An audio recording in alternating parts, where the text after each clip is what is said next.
Bonjour à tous, c'est Christine, je suis ravie de vous retrouver aujourd'hui pour vous parler de la notion de l'enfant intérieur. C'est une notion dont on entend beaucoup parler dans le milieu du développement personnel. J'aimerais vous en donner ma vision, vous expliquer comment on peut repérer les blessures de cet enfant intérieur, pourquoi c'est important finalement de se connecter à lui et de l'entendre et de l'accueillir, et comment on fait pour se connecter à cet enfant intérieur. C'est ce que je vais vous partager dans cette vidéo. Alors, nous naissons tous, nous venons tous dans cette incarnation en étant porteurs de certaines mémoires qui nous viennent de vies dites antérieures, mais j'aime bien parler moi de vies parallèles. Et nous pouvons également être porteurs de certaines blessures. Ce sont les 5 blessures qu'a décrit Lise Bourbeau dans son livre Les 5 blessures de l'âme. Elle nous parle de la blessure d'humiliation, de la blessure d'injustice, de rejet, d'abandon et de trahison. Alors, comment savoir de quelle blessure je suis porteur depuis ma naissance? Donc on parle de quelque chose d'inné, ou de quelle blessure j'ai développé en fonction des expériences que j'ai vécues enfant. Alors là, on ne va pas s'intéresser au fait exactement qu'est-ce qui s'est passé dans l'enfance qui a fait que, on va plus s'intéresser quel a été le ressenti émotionnel de mon enfant intérieur. Je vais vous donner un exemple concret. Vous pouvez être porteur de la blessure d'abandon, non pas parce que vos parents vous ont abandonné sur le parvis d'une église, mais parce que vous avez passé une nuit à pleurer, à être désespéré, à vous être senti seul, et l'enfant dans son ressenti émotionnel a développé une blessure d'abandon. Donc on est vraiment sur quelque chose qui touche aux émotions, qui touche au ressenti. C'est pour ça que c'est compliqué pour nous d'y aller. Voilà. Et pour savoir de quelle blessure vous êtes porteur, c'est très simple en fait. Il vous suffit d'observer votre vie et de voir ce qui s'active. Alors Lise Bourbeau parle de 5 blessures, moi je pense qu'il y en a peut-être même plus, mais ça c'est à vous de les découvrir pour vous-même. Alors comment on fait? Il suffit de s'observer, par exemple, si lorsque mon conjoint ne m'appelle pas pendant 2 jours, je commence à me sentir extrêmement angoissée, je commence à me sentir abandonnée. Au niveau du corps, c'est vraiment compliqué. Au niveau émotionnel, il se peut que je sois par exemple porteur de la blessure d'abandon. Vous voyez? Donc si je suis porteur de cette blessure d'abandon, je risque d'avoir dans ma vie une réaction disproportionnée par rapport aux faits. Il se peut que mon conjoint ne m'ait pas contacté depuis un jour et demi parce qu'il a perdu son téléphone ou parce qu'il a dû courir au chevet de son père à l'hôpital et tout ça, il n'était pas joignable. Mais moi, je me suis fait tout un film comme quoi il était en train de m'abandonner, donc je vais prendre le téléphone et en mode hystéro, je vais dire à mon chéri ou à ma chérie Waouh, pourquoi tu m'as pas appelé? Et patati, patata, demander des comptes, des revendications, etc. Et être complètement inadéquat dans ma réponse émotionnelle. C'est ça que créent les blessures de l'enfant intérieur. Si vous vous retrouvez aussi systématiquement dans des situations où vous vous sentez trahi par les gens, trahi par vos amis, trahi par vos collègues de boulot, etc., il se peut que vous soyez porteur de la blessure de trahison. D'accord? Donc, en fait, s'occuper de l'enfant intérieur, ça va faire que vous n'allez plus avoir des réactions émotionnelles fortes qui vont de manière incontrôlée s'activer dans votre vie, des réactions émotionnelles fortes qui en général sont disproportionnées par rapport aux faits réels et qui font que vous allez mettre à mal plein de relations que vous avez, vous mettre mal vous. Donc au bout d'un moment, il est temps de s'occuper de cet enfant intérieur pour pouvoir vivre sa vie d'adulte avec ses yeux d'adulte et pas avec cet émotionnel de l'enfant qui n'est pas réglé. Voilà. Donc c'est pour ça que pour moi c'est très important de s'en occuper et que ça fait partie de la pacification de ces blessures dont on est porteur, soit à la naissance, soit au cours de notre expérience de l'enfance. Alors comment on fait? Parce que c'est bien beau tout ça, mais comment je fais moi pour me connecter à mon enfant intérieur? Parce qu'aujourd'hui, voilà, j'ai 52 ans, je fais comment?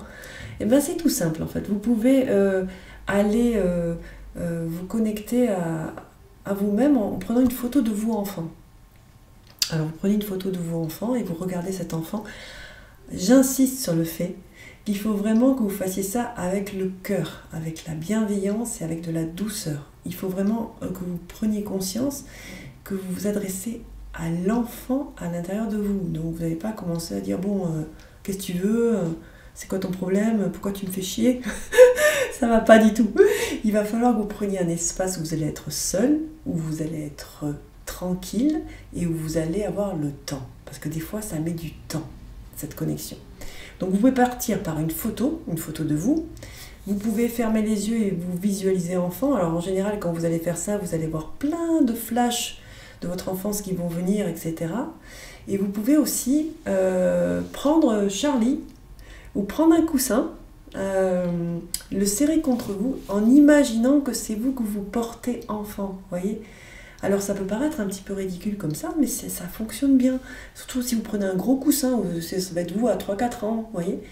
Et vous vous connectez comme ça, et là, la chose la plus importante, avant même d'essayer de dialoguer avec cet enfant intérieur, j'aimerais que vous arriviez à l'accueillir émotionnellement, à le percevoir, à le ressentir. Comment cette partie de moi se sent. Avant même d'essayer d'alléger les choses ou de pacifier les choses, comment cette partie de moi se sent. Et est-ce que vous pouvez totalement accueillir, en passant par les sensations de votre corps, ce qui va sortir. Ça peut être vraiment un mal-être, hein. Vous allez peut-être vous mettre à pleurer, vous allez peut-être vous mettre à trembler, mais c'est tout à fait normal. C'est tout cet émotionnel non accueilli finalement de votre enfant, qui n'est pas reconnu, qui va s'exprimer. Donc il peut y avoir des choses compliquées, mais aussi beaucoup de joie pour cette partie de vous qui souffre, que vous écoutez enfin et qui vous fait des appels du pied depuis des années en disant « mais je veux que tu t'occupes de moi, je souffre et je vais m'activer systématiquement dans ta vie d'adulte pour que tu t'occupes de moi ». Voilà. Donc la première chose à faire, j'insiste là-dessus et je sais que je suis un petit peu lourde, mais c'est à dessein, de vous autoriser à accueillir émotionnellement ce que vous ressentez de votre enfant intérieur. Et après, avant même d'essayer de lui parler, de le calmer, alors, il faut que vous compreniez que votre ego, vous avez différentes facettes, différentes parties de vous qu'on peut appeler aussi des sous-personnalités. Donc vous avez l'enfant intérieur, mais vous avez aussi le bon parent à l'intérieur de vous, l'adulte, le bon parent, qui peut s'occuper de cette facette souffrante. Et pour pouvoir faire en sorte que ces deux communiquent, il faut d'abord que vous écoutiez l'enfant intérieur avant de lui dire des choses. Qu'est-ce qu'il a à vous dire? Qu'est-ce qu'il veut pour vous? Est-ce qu'il vous... Il faut... Oh putain, oh, la caméra qui est tombée. Excusez-moi. Qu'est-ce qu'il a à vous dire?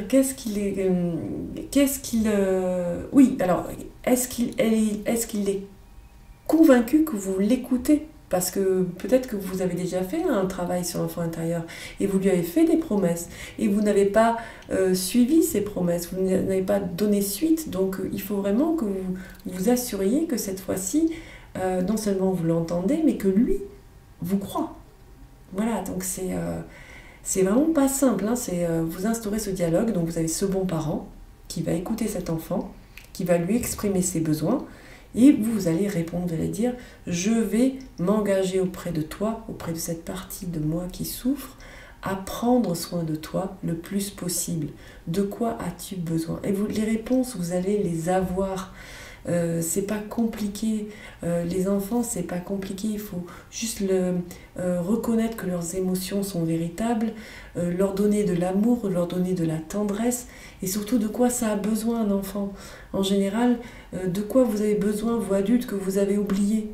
Vous avez oublié de vous émerveiller, vous avez oublié de vous amuser, vous avez oublié d'être léger, d'avoir des moments fun, d'aller à la découverte du monde, de vivre de la nouveauté. C'est souvent ça que veut votre enfant pour vous et que vous avez mis de côté. Voilà. Donc, en gros, pour vous parler de l'enfant intérieur en résumé, l'enfant intérieur, c'est une partie de nous qui est souffrante. Elle est souffrante soit depuis notre début d'incarnation sur cette terre, soit parce qu'on est porteur d'expériences qui nous ont marqués et qui ont créé en nous des blessures. Pourquoi il faut s'en occuper? Parce que sinon, ces blessures vont s'activer à notre insu et vont venir rendre difficile notre vie.